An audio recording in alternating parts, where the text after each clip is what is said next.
Okay, salamat sa Diyos. Ano? Magandang araw sa ating lahat, lalo na sa mga viewers at sa mga subscribers ng video nito. Narito naman muli ako kasama ang ating pamilya, kasama ang ating dakilang Diyos Ama sa pamamagitan ng ating mahal na Panginoon Jesucristo. At tayo ay magbulay-bulay sa salita ng Diyos, no? Pagbulay-bulayan natin ang salita ng Diyos sa araw na ito upang ang bawat isa ay malaman ang katotohanan na ang lahat nasa Biblia ay tunay at ito ay para mabigyan tayo ng isang mabuting aral na galing sa Panginoon, ano? Salamat sa Diyos sa araw na ito. Bago tayo dumako, ano, mga viewers at tagapakinig ng channel kong ito, sa lahat ng magbubukas ng ating video, ano, ako'y nagpapasalamat sa Diyos at sa inyo na inyong na tiningnan ang ating mga video, no? Hindi ko nais na ako'y nagpapasikat lamang sa video ito upang kumita, no? Hindi. Ako'y makita, mag-views lamang ninyo ang ating video ay ako'y tuwan-tuwa dahil naihayag ko ang salita ng Diyos para sa inyo upang mga buksan ang ating mga puso't isipan na tangkilikin natin ang salita ng Diyos. Hindi lamang sa pagtangkilik natin sa anumang mga bagay na nakikita natin. Kahit saan na video, tinatangkilik natin. Bagkus masigit natin tangkilikin ang salita ng Diyos. No? Bago tayo dumako, tayo'y manalangin at ang aking asawa siyang magpipray para sa ating pagbubukas at pagbulay-bulay ng ating salita ng Diyos. Tayo ay manalangin at samahan ninyo kami. Yamang banal na sa mga langit, Hallelujah po. Sa umaga nga sa Panginoon. Muli ay nandito kami upang pagnilayan ng iyong salita, Panginoon. Tunay nga, Lord God, na ang salitang ito ay anuman po ang mapakinggan namin, Panginoon, sa araw na ito ay maunawaan namin po ito at isabuhay sa aming mga puso at isipan. Tunay nga, Panginoon, na ikaw ang manguna sa aming pagnilay-nilayan na yung mga salita. Salamat, Panginoon. Ang lahat ibinabalik ang papuri. Salamat sa pangalan ng Jesus. Sa araw. Okay. Salamat sa Panginoon sa umagang ito o sa araw na ito. At tayo na ay dadako, no? Dadako na tayo sa ating pagbulay-bulay sa salita ng Diyos. Ito'y pinamamagatan kung ang sabi sa pamagat, ano nga ba ang utos ng Diyos sa panahong ito? Di ba? Sabi, ano nga ba ang utos ng Diyos sa panahong ito? Bakit ito? Di ba? Dahil nga, no, marami sa atin na mga sabihin natin reliyon, no? Marami sa ating mga reliyon na hindi ko alam kung naguguluhan sila bakit ang utos ng Diyos ay kung alam nila, no? Tapos pag nilay natin na ang utos ng Diyos ay para sa atin ngayon kapanahonan. Di ba? Amen? At dahil ang iba, sabi nila, full gospel sila, no? Na ibang mga religious, full gospel sila from Genesis to Revelation, dala nila ang gospel. Kay Moises at sa ating Panginoon Jesucristo, dala nila lahat. No? No, so kung ating pagnilay-nilay ng Biblia, no, kung ating babasahin sa Biblia, ay dapat hindi na. Bakit? Di ba? Bakit hindi? Bakit hindi na dapat dalhin yung lumang tipan? Kasi kay Kristo na tayo ngayon, no? Di ba? Kay Kristo na tayo ngayon. Sa kapanahunan na tayo ng ating Panginoon Jesucristo. Di ba? So, bago tayo dumako, basahin natin ang Biblia kung anong utos nga ba sa atin para sa ating panahon ngayon, no?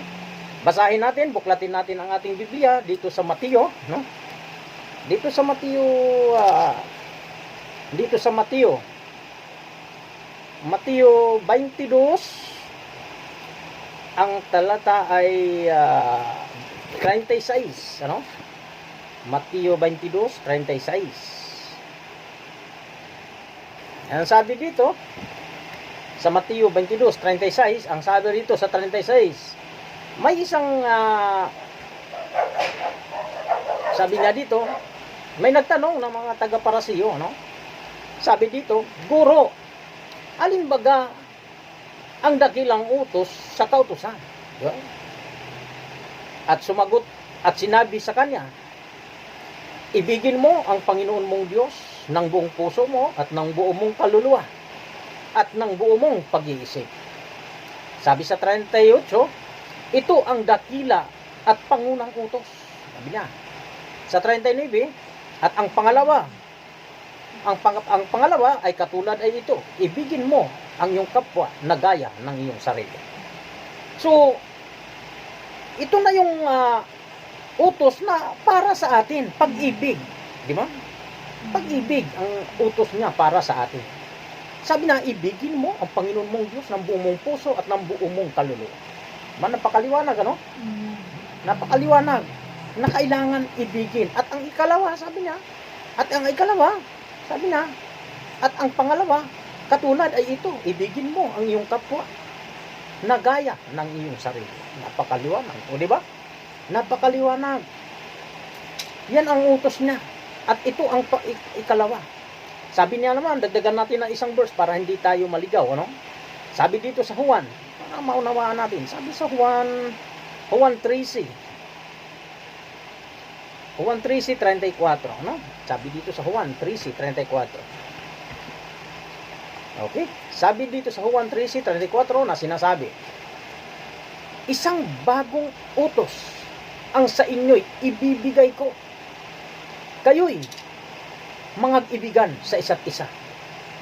Na kung paano inibig ko kayo, ay mga ibigan naman kayo sa isa't isa.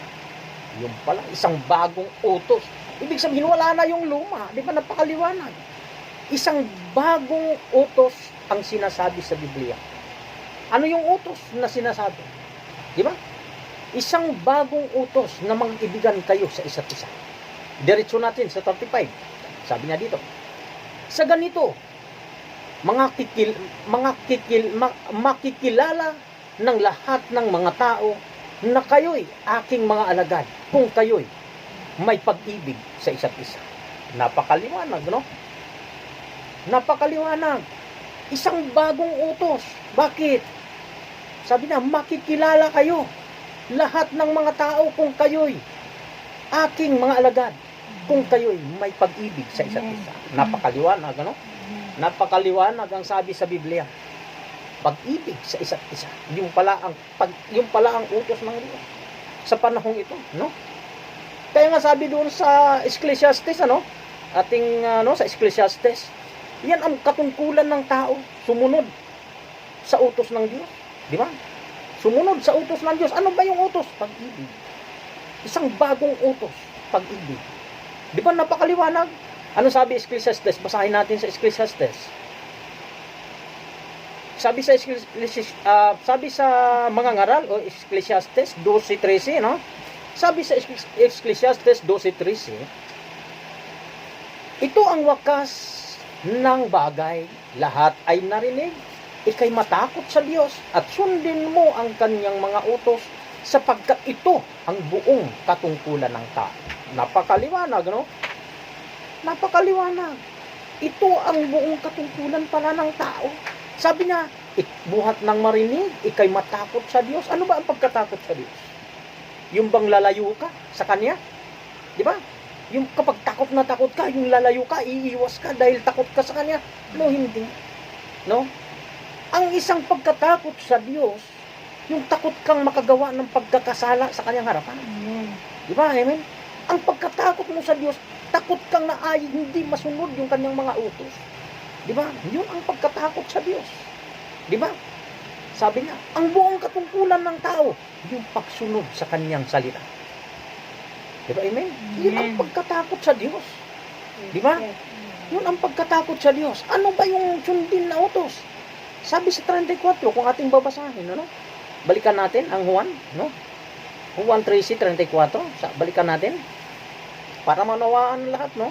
Sabi sa Juan 34, di ba sa Ecclesiastes, tutuparin natin ang kanyang mga utos dahil yun ang katungkulan ng isang tao. Anong utos yun? Sabi niya dito, isang bagong utos ang sa inyo ibinigay ko, na kayo'y mga ibigan sa isa't isa, na kung paano inibig ko kayo, ay mag-ibigan naman kayo sa isa't isa. Yung pala ang utos, isang bagong utos ang ibinigay sa atin ng Diyos. Yung pala ang buong katungkulan na dapat sundin natin sa Panginoon. Yung pag-ibig, no? Napakaliwanag na sabi sa Biblia. Kaya sabi, dagdagan natin ng isang verse dito sa unang Juan, ano? Sa unang Juan, ang talata ay 2:8 ng Juan, no? Unang Juan 2:8. Sabi na sulat ni unang Juan sa 2:8, sabi niya, muli pinatunayan ni Juan. Di ba pinatunayan sa sulat sa unang Juan, pinatunayan niya sa 2:8. Sabi na dito ni Juan, sulat ni Juan, muli isang bagong utos ang isinusulat ko sa inyo. Bagay na tunay. Pag sinabing tunay, aba hindi piki, di ba? Kung sa isang ginto, may piki at may tunay na ginto. Di ba? So, ang sabi ni Apostol Juan, sa sulat ni Juan, sa unang Juan 2, sabi niya, muli isang bagong utos ang isinusulat ko sa inyo. Bagay na tunay sa kanya at sa inyo, sapagkat ang kadiliman ay lumilipas at ang tunay na ilaw ay lumiliwanag. Ito na. Napakaliwanag. Ang utos ng Diyos ay napakaliwanag. Dahil bakit? Pag-ibig. Di ba? Pag-ibig ang utos ng Diyos. Yun ang bagong utos para sa atin. Wala na yung luma. Di ba? Wala na. Siniparate na yun. Di ba? Pag-ibig na ang dapat sundin natin sa panahon ito. Di ba napakaliwanag, ano? Bakit? Bakit pag-ibig? Dagdagan natin kay unang Juan pa rin. 3:23 ng unang Juan, no? Napakaliwanag na sinabi ni Apostol Juan sa 3:23 ng Juan. Sabi nga, no? Sabi ni Juan sa 3:23, ano? 3:23 ng Juan, sabi niya dito ba sa 23?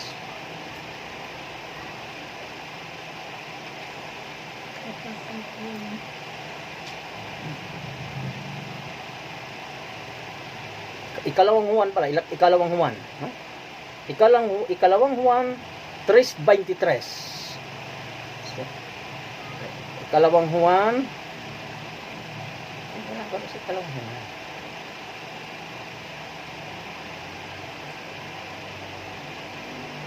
Okay. Okay. Dito tayo sa Galacia, Lucas. No, tinago. Dito tayo sa Lucas 6:27, no? Hindi, iba-iba. Ibang Juan pa lang ito. Unang Juan ang aking sinabi. Sa unang Juan. Sabi dito sa unang Juan, bakit Juan? Unang Juan 3:23. Yun. Ayan na. Sabi sa unang Juan 3:23, sabi niya, at ito ang kanyang utos, na manampalataya tayo sa pangalan ng kanyang anak, na si Jesucristo, at tayo'y mga ibigan ayon sa ibinigay niyang utos sa atin. Napakaliwanag, ano? Pero natagalan tayo, naitago, ano? At salamat sa Diyos at ibinigay pa rin ng mga talatang ito. Pero sabi sa Biblia, no? Sabi niya, ang ating babalikan, ito ang kanyang utos na mga ibigan tayo sa isa't isa. Utos o hindi? Utos, napakaliwanag ang sinabi sa Biblia, di ba? Ito yung utos na para sa atin, pag-ibig. Di ba? Pag-ibig. Bakit? Bakit kailangan ang pag-ibig para sa atin? Dahil si Kristo nga, pinadala ng Ama dahil sa atin, sabi sa John 3:16, ano? Gayon na lamang ang pagsinta ng Diyos sa sanglibutan, na ibinigay niya ang bugtong anak upang ang sino man sumampalataya sa Kanya ay huwag mapahamak. Di ba napakaliwanag? Amen. Napakaliwanag ang sabi ng Biblia. Bakit pinadala?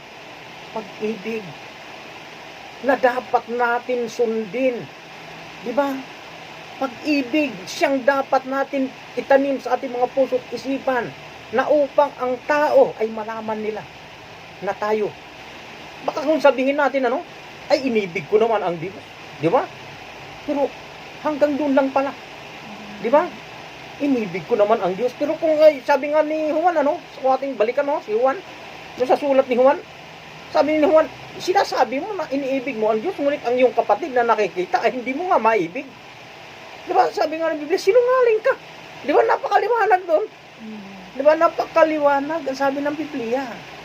So, kailangan ang pag-ibig ay pantay-pantay ang tingin mo sa bawat isa.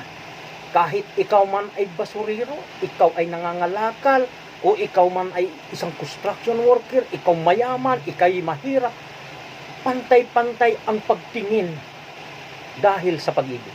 Ganon ang pagtingin ni Kristo sa bawat isa sa atin. Amen? Praise God? Kaya ang pag-ibig, siyang katuparan ng kaligtasan patungo sa Diyos. Ang tunay na pag-ibig, siya ang way. Di ba? Bakit?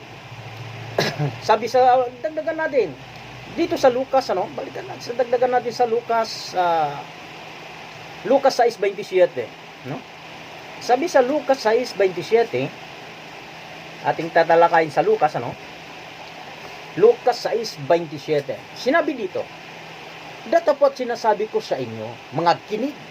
Sino nagsabi? Si Kristo. Sabi niya, datapot sinasabi ko sa inyo, mga kinig. Ibigin ninyo ang iyong kaaway. Gawan ninyo na mabuti ang napupuot sa inyo. Kita mo, napakaliwanag. Kaaway pa nga, ibigin mo. Diba, gawan mo ng mabuti yung mga napupuot sa iyo. Kaya mo bang gawin yan sa sarili mo? Kaya mo yan kung may takot ka sa Diyos. Diba? Yun ang katungkulan mo. Buong katungkulan ang pagkatakot sa Diyos at pagsunod sa kanyang mga utos. Dahil pag once na hindi mo sinunod yan, nang ibigin mo ang iyong kapwa, kaya ng iyong sarili. Sabi sa Juan 12:48, ang salita na inyong narinig, siyang hahatol sa inyo sa huling araw. Napakaliwanag. Di ba? Napakaliwanag. Praise God. Di ba? Napakaliwanag. Bakit? Sabi sa Santiago, Santiago, dagdagan pa uli natin para mapatunayan kung bakit pag-ibig ang utos ng Diyos, Santiago 3:17. Santiago 3:17 hanggang 18, sabi niya sa Santiago. Sabi sa 17, ngunit ang karunungan buhat sa itaas, una-unay malinis. Saka mapayapa, banayad, madaling mapaingnan, puspos ng kawaan, at ng mabubuting bunga, walang inaanyuhan, walang pagpapaimbaba. Napakaliwanag, Napakaliwanag. Ano daw yung buhat sa taas? Di ba? Ano yung buhat sa taas? Una-una daw malinis. Di ba? Pangalawa, saka mapayapa, banayad, madaling panaingan, puspos ng kawaan, at ng mabubuting bunga, walang inaanyuan, walang pagpapaimbaba, walang pagmamataas. Di ba? Karamihan sa atin, nakapag-aral lang ako ng theology, isang pastor ako. Laki ang pinag-aralan ko, dami akong mga certification bilang isang pastor, isang obispo. Parang ang tingin mo sa sarili napakataas na. Di ba? Napakataas na ang tingin mo sa sarili. Bakit? May mga tinapos ka, di ba? May mga membro titingin sa iyo, "Oh, pastor, di ba? Parang ikaw na yung ginagalang o nirerespeto, hindi na tuloy ang Diyos ang nakikita." Di ba? Kaya sabi nga niya rito, ngunit ang karunungan daw buhat sa taas, una-una malinis. Sabi niya, walang halong karamihan, walang halong kasinungalingan. Yan ang malinis, sabi niya dito. Saka mapayapa, banayad. Pag sinabing mapayapa, Walang pag-aaway-away. Di ba? Walang pag-aaway-away. Ibig sabihin, mapayapa. Ano, yung tahimik. Ang isang kongregasyon. Di ba? Mapayapa. Sabi na, dagang pa natin, sabi niya, banayad. Madaling, mapanaingan. Bakit mapanaingan? Di ba? Pag nalapitan ka, nadudumbo ka ng loob mo. Na tumulong dahil may pag-ibig ka. Di ba? Bukal ang loob mo. Na i-share ang salita ng Diyos. Kahit sinong tao, kahit sino ka pa. Di ba? Yan ang madaling mapanaingan. Sabi dito, puspos ng kaawaan at mabubuting bunga. Ano ba itong mabubuting bunga? No? Ang iba kasi, di ba? Ito iba kasi pag sinabing mabubuting bunga, yung Ano nga bang bunga? kukuha ka ng mga membro, tapos kailangan yung sila mga mabubuti. Yun ang alam kasi ng karamihan na mga membro, mga pastor, yung bunga, yung may maakay ka galing sa labas, madala mo sa loob ng simbahan. So para sa akin, hindi yun ang bunga na tinutukoy sa Biblia. Hindi yung bunga na aakay ka ng mga kaluluwa, aakay ka ng mga tao para dalhin mo sa loob ng isang church. Hindi yun ang tunay na bunga, no? Ang tunay na bunga, at mamaya malalaman natin yan. Dagdagan atin niya taas, no? Sa 18, sabi nito, at ang bunga ng katwiran ay natatanim sa kapayapaan sa mga nagsisigawa ng kapayapaan. Yun pala ang bunga. Di ba? Ang bunga daw ay ng katuwaan, natatanim sa kapayapaan sa mga nagsisigawa ng kapayapaan. Di ba? Yung pala ang bunga. Yung mapayapa ka. Di ba? Mapayapa. Yun ang bunga. Kapayapaan sa puso mo. Walang pag-alinlangan, walang bahid na galit. Di ba? Walang bahid na masama. Yun ang tunay na kapayapaan. Bunga ng kabutihan, yun ang tinutukoy sa Biblia. Para mapatunayan, basahin natin ang Galasya, no? Galasya 5:22, no? Sabi sa Galasya 5:22 hanggang 23. Dito mapatunayan natin kung ano yung bunga na tinutukoy sa Biblia, no? Sabi sa Galasya 5:22, sabi na dito, datapwat ang bunga ng Espiritu ay pag-ibig, katuwaan, kapayapaan, pagpapahinhod, kagandahan loob, kabutihan, at pagtatapat. Di ba? Napakaliwanag, no? Napakaliwanag ang sinabi sa Biblia. Ang bunga daw ng sabi nila, datapwat ang bunga ng Espiritu ay pag-ibig. Di ba? Napakaliwanag. Kaya pag-ibig ang utos ng Diyos sa ating kapanahonan ito. Sabi niya, ang bunga ng Espiritu ay pag-ibig, katuwaan, kapayapaan, pagpapahinhod, kagandahang loob, kabutihan, pagtatapat. Sa 23, kaamuan, pagpipigil. Laban dito, wala nang kautusan. Wala na daw yung kautusan. Kasi wala na, inalis na yung kautusan na yun. Kasi pag-ibig na ang nasa puso, isipan mo. Di ba, amen? Pag-ibig ang tunay na dapat sundin natin sa kapanahon ito. Kung may pag-ibig ang bawat puso at isipan ng tao, wala nang away-away. Bakit? Wala nang pag-away-away, wala nang pagkabahagi-bagi, wala nang pagkakampi-kampi. Bakit? Katulad kay Kristo, na inibig niya tayo, kaya siya nagpakamatay sa krus. Sa krus ng Kalbaryo. No? Nagpakamatay siya sa krus. Dahil sa pag-ibig niya sa atin. No? Napakadakila ng pag-ibig. Di ba? Kaya sabi, dagdagan natin sa unang Pedro. Sabi sa unang Pedro, 1:22, no?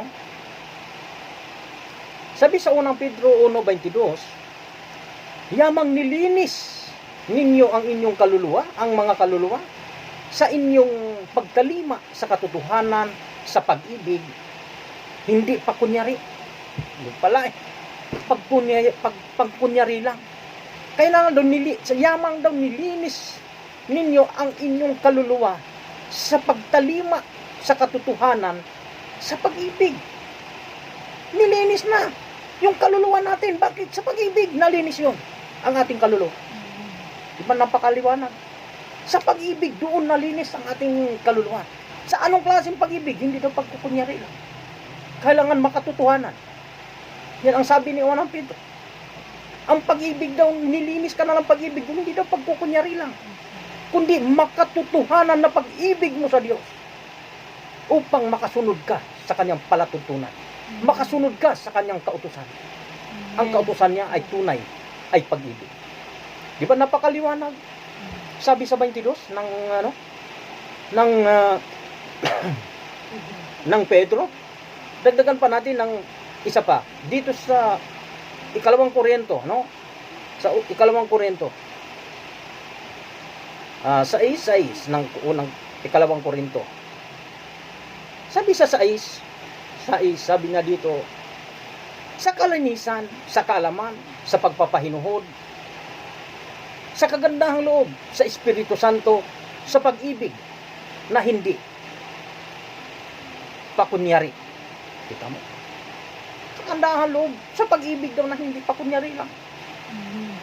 Kasi, alam mo no, hindi ko naman lalahatin, sa lahat sa atin, talagang, pag sinabing pag-ibig hanggang sa bunganga lang, hanggang sa bunganga lang ay inibig kita. Pero hindi pala yun, pakunyari lang yun. Pag binungat mo sa iyong bibig na ang pag-ibig na yun, no? Pagtalikod, wala na. Pero ang tunay na pag-ibig, may kalakip na gawa. Ano yung gawa na pag-ibig? Yung respeto mo sa iyong kapwa. Dahil pag once na respeto mo yung kapwa, hindi mo siya pwedeng gawa ng kasamaan. Bakit? Nirespeto mo siya. Kahit man siya ay nangangalakal lang, ikaw nakakotse, kung ikaw ay mataas ang iyong karunungan tungo sa Panginoon, respetuhin mo siya kahit siya ay nangangalakal lang. Kahit man siya ay construction worker lang, respetuhin mo siya dahil sa pag-ibig mo kay Kristo. Di ba? Yun ang tunay na pag-ibig, yung pagrespeto mo sa iyong kapwa. Sa iyong kapwa, kapatid, kapwa mananampalataya, kapwa kaibigan, kapatid sa laman, sa lahat ng tao sa mundong ito, kailangan ikaw may respeto sa kanila. Higit sa lahat, ikaw ay may respeto sa Diyos. Dahil kung wala kay respeto sa Diyos, o wala kang takot sa Panginoon, magagawa mo ang lahat ng mga bagay na nasa mundong ito. Di ba, amen? Praise God, napakaliwanag, sabi ng Biblia. At sabi nga nila, bakit pag-ibig, Di ba? Di ba sabi? Bakit may bagong utos? Oo, di ba? Bakit may bagong utos? Paano na ang utos na diba? ni Moises? Yung 10 utos. Di ba Diyos din? Diyos din ang may utos. Ay, oo, Ito magandang tanong, sabi sa aking esposa, sa kanyang katanungan, magandang tanong ito. Bakit nga ba may bagong utos? At mayroon namang utos na galing kay Moises, Sabi rito, bakit may bagong utos? Sabi na, bakit may bagong utos? Paano na ang utos ni Moises?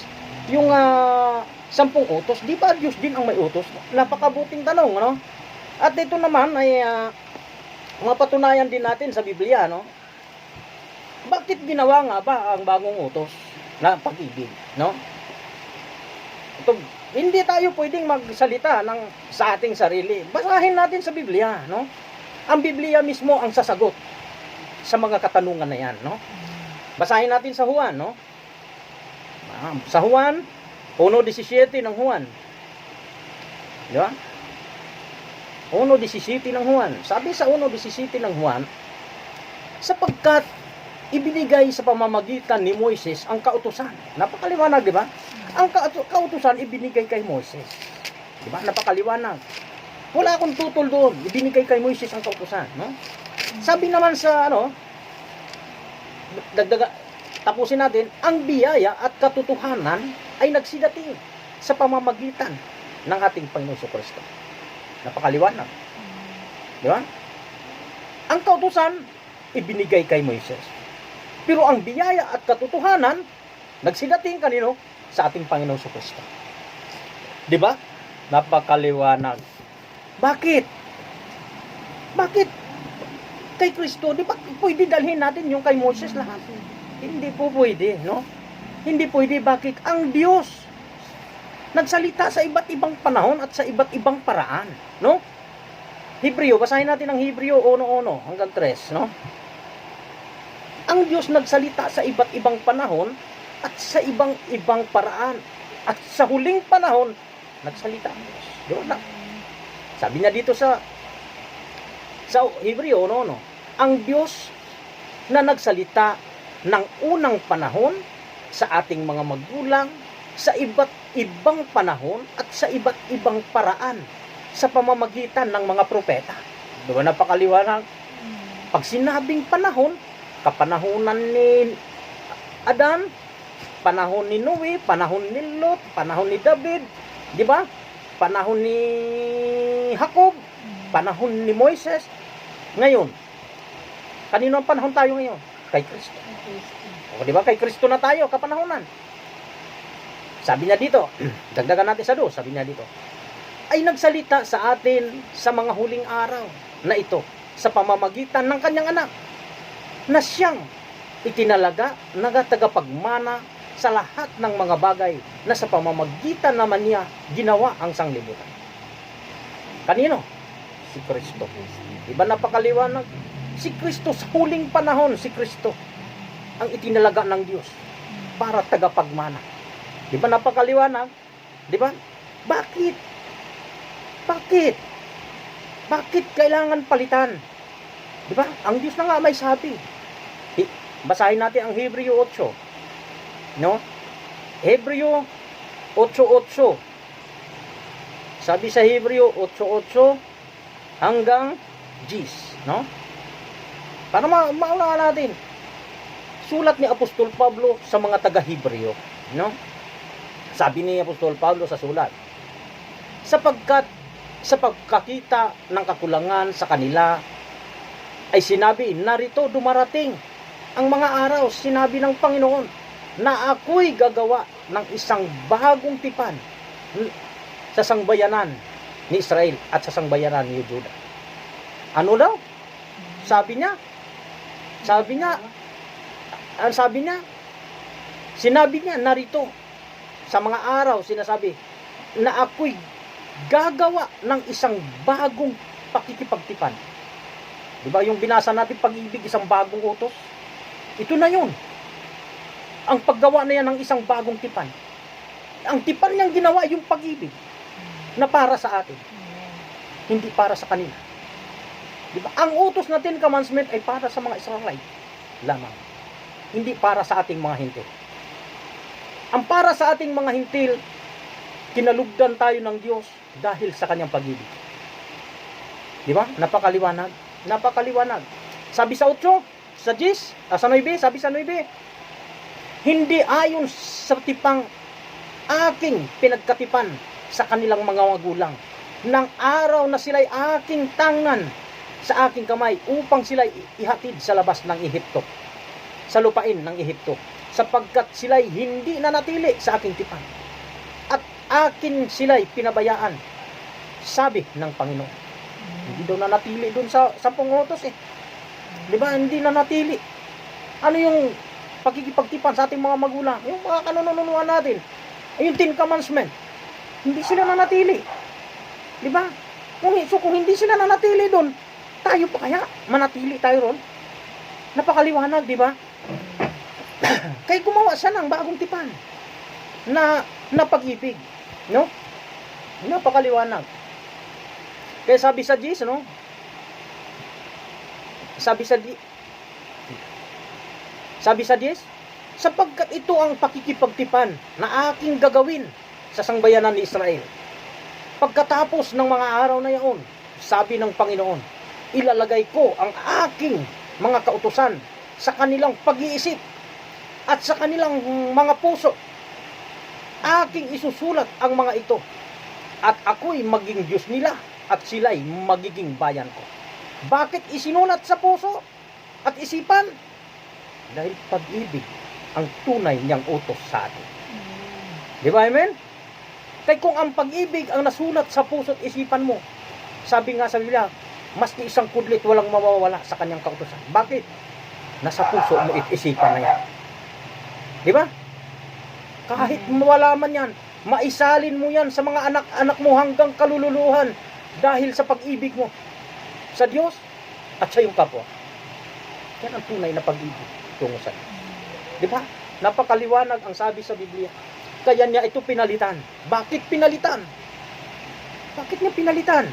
Kasi nasa ilalim tayo ng sumpa. Kung hindi niya ito palitan. Pag sinumpa ka ba, makakarating ka ba sa langit pag sinumpa ka? Hindi. Bakit? Bakit ko sinabi ng isang sumpa? Galasya, basahin natin para maunawaan. Sabi sa Galasya, no? Sa Galasya 3:10 hanggang 11, no? Sabi sa Galasya 3:10, sabi dito, sapagkat ang lahat ng mga gawa ayon sa kautusan ay nasa ilalim ng sumpa. Sapagkat nasusulat, sinusumpa ang bawat hindi nanatili sa lahat ng mga bagay na nasusulat sa aklat ng kautusan upang gawin nila. Di ba?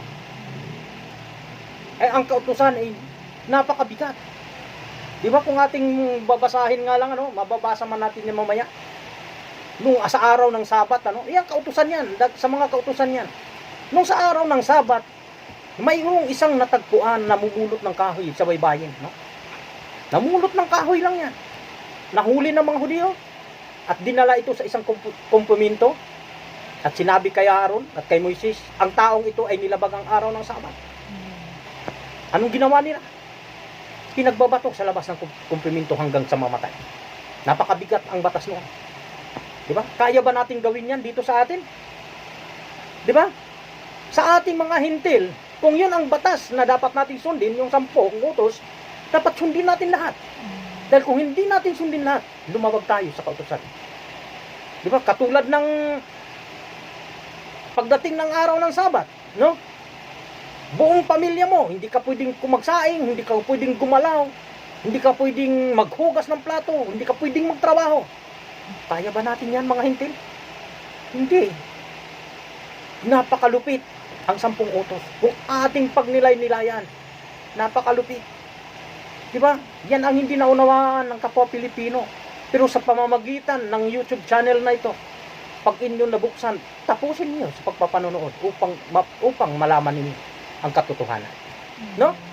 Napakabigat ang 10 utos. Dahil yung nangmulot lang ng kahoy, pinagbabato hanggat siya ay mamatay. Dahil lumabag. Diba? Kung ganun din ang gagawin dito sa atin, sa Pilipinas, namulot ka lang ng kahoy dahil araw ng Sabat, di pinatay, babatuhin ka rin sa labas, no? Sa labas ng bayan, babatuhin ka hanggat mamatay. Di ba? Napakabigat ng parusa. Kaya nga ang Diyos gumawa ng ibang isang bagong batas, pag-ibig. Ayaw niya ang tao na mapahamak. Kaya gumawa siya ng bagong batas, isang pag-ibig na batas, yung naisulat sa puso at isipan ng tao. Di ba? Di ba? Kaya nga dagdagan natin, sabi sa 11, maliwanag, sabi na dito, nga ang sino man hindi inaaring ganap sa kautusan sa harapan ng Diyos. Kita mo, hindi ka nga aaring ganap sa kautusan na yun. Hindi ka aaring ganap sa harapan ng Diyos. Hindi ba napakaliwanag? Kapag doon ka pa rin kay Moises nakasunod, hindi ka aaring ganap sa harapan ng Diyos. Ang Biblia na mismo ang nagsabi, huwag kayong magalit sa akin, kapakinig, kundi sa Biblia magsuri tayo. Dahil ang Biblia ay nagsasalita ng katotohanan para ang bawat isa ay mabuksan ang ating isipan. No? Yes. Di ba? Kaya sabi dito sa 12, sa 11, sabi dito, maliwanag na ang sino man ay hindi ariin ganap sa kautusan sa harapan ng Diyos sapagkat ang ganap ay nabubuhay sa pananampalataya. Nabubuhay sa pananampalataya. Di ba? Napakaliwanag. Di ba? Bakit? Di ba? Bakit? Galasya, dagdagan natin ulit, Galasya 4, no? Galasya 4, 5, 1 hanggang 4. Sabi sa 1, Galasya 5, 1 hanggang 4. Sabi dito, magsitibay nga kayo at huwag na kayo pasakop na muli sa pamatok ng pagkaalipin. Bakit? Alipin kasi tayo roon sa batas na yon. Sunod-sunuran. Pag sinabi doon, huwag kang kumain ng 2 biak ang paa, hindi ka kakain. Di ba? Huwag kang kumain na may mga kaliskis, huwag kang kumain. Bakit? Sunod-sunuran kasi tayo roon. Di ba? Alipin tayo ang tawag sa atin doon, sa kautusan na yon. Pag hindi mo nasunod yon, patayin ka. Di ba? Ikulong ka. Yan ang kautusan noong unang panahon sa mga Israelite. So sa atin pa kaya? Sabi nga ni Apostol Pablo, nung sila'y nag-usap-usap kasama ang mga Hudiyo, Parasiyo, si Apostol Pablo at si Bernabe, nung sila'y nagkausap-usap at nagtuligsaan tungkol sa kautusan, sabi nga ni Apostol Pablo, bakit ninyo tinutukso ang Diyos? Na nga kahit nga ang ating mga magulang, di ba? Na hindi nila kaya yang dalhin, bakit pa kaya ipipapadala pa sa atin? Di ba? Ang pamatok daw na yun ay hindi nga kayang dalhin ng ating mga magulang. Bakit pa sa atin pa ipapadala? Hindi nga daw, kung ating unawain sa mababaw na salita, ang ating mga magulang nga noon ay hindi nga nila kayang tuparin. Ay, bakit sa atin pa ipapatupad ang batas na yun? Di ba? Napakaliwanag na sinasabi sa Biblia, sabi ni Apostol Pablo, no? Napakaliwanag. Kaya sabi sa dos, sabi nito, narito, ako si Pablo, sabi ni Pablo, sulat niya Pablo ito, narito, ako si Pablo, ay nagsasabi sa inyo, na kung ang inyong tinanggap ang pagtutuli, ay wala kayo mapapakinabangan sa anuman kay Kristo. Ano ba itong pagtutuli? Ito hindi nalalaman din ng lahat, Itong pagtutuli kasi, kung ating unawain, maraming hindi nakakalam yung pagtutuli. Ang pagtutuli kasi,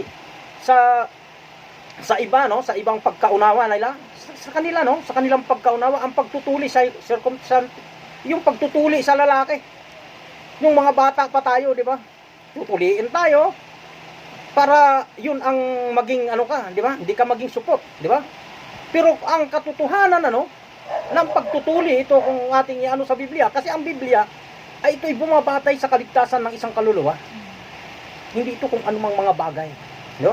Kaligtasan ito ng ating mga kaluluwa. Ang pagtutuli kasi na sinasabi sa Biblia, ito'y pagpapasakop mo.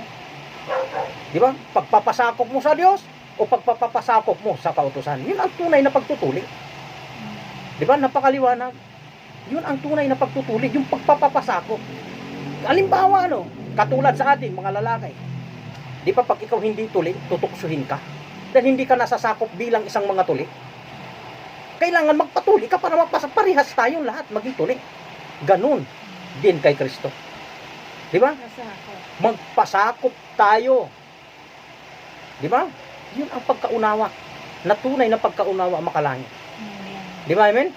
Kaya yun ang karamihan ay naliligaw ng pagkaunawa. Kasi ang tuli talaga, literal. No, hindi. Ang tuli ay isang pagpapasakop mo sa isang kautusan. Di ba? Napakaliwanag. So, sabi sa 4, dagdagan natin sa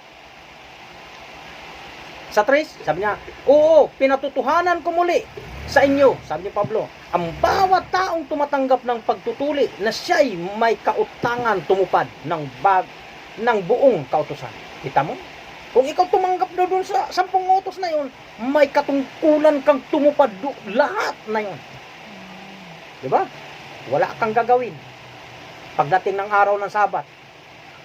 Kundi, ang gagawin mo, hindi ka pwedeng kumain, hindi ka pwedeng magsaing, hindi ka pwedeng maghugas ng hindi ka pwedeng maglinis ng bahay. Yun ang gawin mo. Yun ang unang utos. Di ba? Sa lahat ng nakikinig. Kung sino mang ang mga religious niya. Pero sa ngayon, magagawa mo lahat. Bakit? Mapayapa ka . May kapayapaan ka. Dahil bakit? May pag-ibig. Di ba? May kapayapaan kang gumalaw kahit anong gawin mo sa mundo. Dahil pag-ibig, may freedom ang pag-ibig. Di ba? Kahit anong gawin mo, kaya nga binigyan tayo ng way ng Diyos kung anong pipiliin mo. Kasamaan ba o kabutihan? Pero anong sabi ng Diyos? Ang piliin mo, buhay. Tinuro pa rin ng Diyos. Pero karamihan sa atin ang pinili. Yung buhay na makasanglibutan. Pero ang Diyos sabi na, piliin mo ang buhay. Di ba? Ang buhay ang piliin. Pero ang tao ang pinili, kasamaan. Di ba? Kaya sabi niya dito, no, sa 4, sabi sa 4, kaya kayo hiwalay kay Kristo. Kayo nangangag-ibig, naariing ganap ng kautusan, nangahulog kayo mula sa biyaya. Nangahulog daw eh. Napakaliwanag. Sabi niya, kayo hiwalay kay Kristo. Kayong nangangaibig, naariing ganap sa kautusan, nangahulog kayo mula sa biyaya. Akala ninyo, sa pagsunod ng kautusan na yan, akala natin, totoo na, maligtas na tayo. Hindi, nangahulog din pala tayo sa biyaya. Dahil sa kautusan. Di ba? Doon pala nangahulog tayo mula sa biyaya. Napakaliwanag. Dagdagan natin, sabi sa 2 Korinto 3, no? Dito maunawaan na natin dito sa 2 Korinto. 2 Korinto 3, ang talatay 13 hanggang 16, ano? Sabi sa 3, no? 13. Sabi sa 13, hindi gaya ni Moises. at hindi gaya ni Moises, sabi na dito, at hindi gaya ni Moises na natalukbungan ang kanyang mukha upang ang mga anak ni Israel huwag magsititig sa katapusan niya ang lumilipas. Diba? Sabi sa 14, nagsitigas at datapwat ang kanilang pag-iisip ay nagsitigas sapagkat hanggang sa araw na ito. Pag sinabing ito ngayon, wala sinabing bukas. Diba? Walang sinabi ngayon. Sabi na, sabi na, datapot ang kanilang mga pag-iisip ay nagsitigas sapagkat hanggang sa araw na ito, pagka binabasa ang matandang tipan, ang talukbong dingyaon ay nanatili na hindi na itaas, na ito'y naalis sa pamamagitan ng ating Panginoon Jesucristo. Yung pala'y naalis lang sa pamamagitan ng ating Panginoon Jesucristo. Pero kung nandoon ka pa sa 10 utos, natalukbungan pa, hindi pa naaalis. Di ba napakaliwanag? Hindi pa naaalis. Di ba? Di ba? Sabi sa 15, datapot hanggang sa araw na ito, kailanman binabasa ang matandang tipan ni Moises, ay may isang talukbong na nakatakip sa kanilang mga puso. Napakaliwanag. Hanggat binabasa mo ang matandang tipan, may talukbong pa. Binabasa, napakaliwanag. Pag binubuklat mo, binabasa mo yan, may talukbong pa. Yung dati nga. Diba? Yung lumang tipan. Diba? Yung kautusan na yun. Sabi sa 16, kailanman at magbalik sa Panginoon ay naalis ang talukbong. Pag magbalik ka, lumipat ka sa Panginoon, sa ating Panginoong Jesucristo, naalis na yung talukbong. Ano ba yun? Bakit ka bumaling sa ating Panginoong Jesucristo? At para maalis ang talukbong, sa pag-ibig ka sumunod. Para maalis ang talukbong na yan sa iyong puso. Sa pag-ibig ay doon ang tunay at katuparan ng kaligtasan ng ating kaluluwa tungo sa buhay na walang hanggang ipinangako ng Diyos. Di ba? Amen? Amen. Sa gawa nga, sa 3 gawa, no? Mismo na nga si Moises ang nagsabi. Ano, dagdagan pa natin, no? Dito sa gawa. Sa gawa 3:22, no? Gawa 3:22. Basahin natin, no? Mataas lang ito, talagang para maunawaan natin, no? Gawa 3:22. Ang sabi dito, ha? Sabi dito, si Moises nga ang nagsabi. Si Moises na mismo ang nagsabi dito. Sulat ni Apostol Pablo sa mga gawa. Pero si Moises mismo ang nagsabi. Sabi ni Moises, ano? Tunay na sinabi ni Moises. Si Moises ba ang nagsabi? Amen. Amen, si Moises. Sabi niya, tunay na sinabi ni Moises, ang Panginoong Diyos ay magtindig sa inyo ng isang propeta gaya ko mula sa gitna ng inyong mga kapatid. Siya ang inyong pakinggan sa lahat ng mga bagay na sa inyo'y sasalitain niya. Napakaliwanag, ano? Kung ating unawain, bakit sinabi ni Moises na siya ang inyong pakinggan? Bagkus siya man din ay binigyan ng utos ng Diyos. Di ba? Yung 10 utos na yun, no? Unawain lang natin. Kung kasama siya doon, kung full gospel, kung ating unawain, From Revelation to Genesis, Apocalypse, Genesis to Revelation, yun dapat full gospel, kasama yung kay Moises. Pero siya hindi eh. Tinukoy agad ni Moises eh. Siya ang iyong pakinggan. Ibig sabihin, hindi siya kasama. Di ba? Hindi siya kasama. Unawain lang natin yung salita na yun. Hindi siya kasama. Kung kasama siya doon, kasi Diyos din, yung utos na yun ay mula din sa Diyos, di kasama rin siya doon. Dapat sinabi ni Moises, no, kung ating balikan, dapat sinabi ni Moises, na sabi niya, balikan natin ang tunay nga sinabi ni Moises, ang Diyos ay magtindig ng isang propeta, gaya ko mula sa gitna ninyo, mga kapatid, siya ang iyong pakinggan. Pag sinabing siya, sa ating Panginoon Kristo, dapat sinabi niya, kami ang iyong pakinggan. Ibig sabihin, kasama na siya. Di ba? Kasama siya. Kung sinabi niya, kami ang iyong pakinggan, pero sinabi niya, siya ang iyong pakinggan. Pag sinabing siya, isa lang.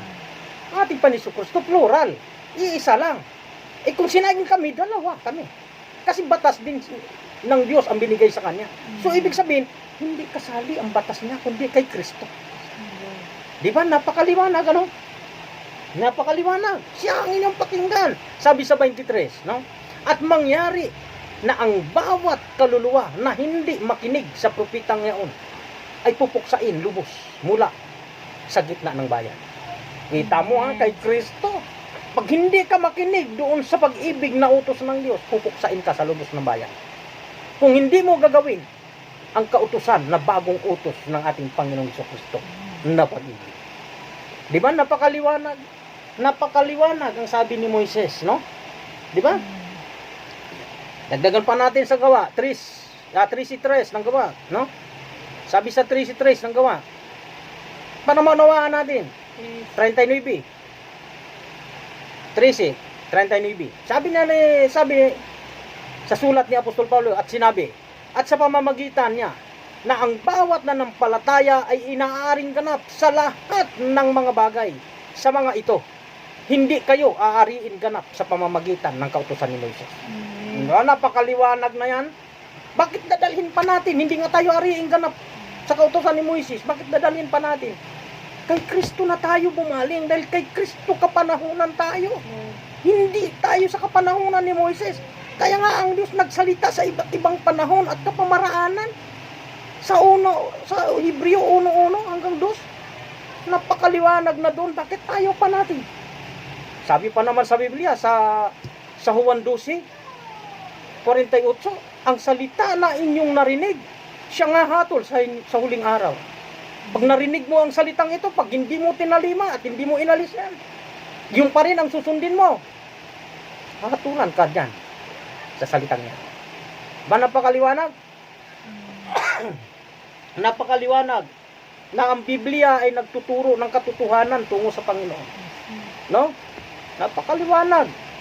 Kaya salamat sa Diyos sa mga hapong ito, praise God.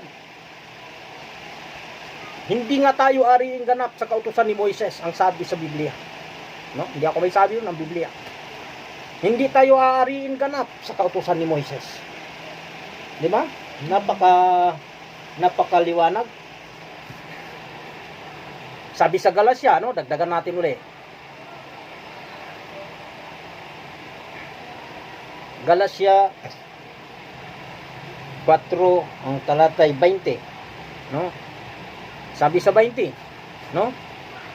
Datapwat ibig kong makaharap kayo ninyo, sabi ni Apostol Pablo, at baguhin ang aking tinig sapagkat ako'y nangangailangan tungkol sa inyo.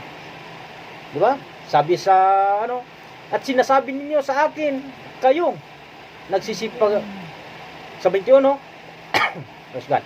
Sinabi sa akin, kayong nagsisipag nasang mapasailalim ng kautusan, hindi baga ninyo naririnig na ang kautusan?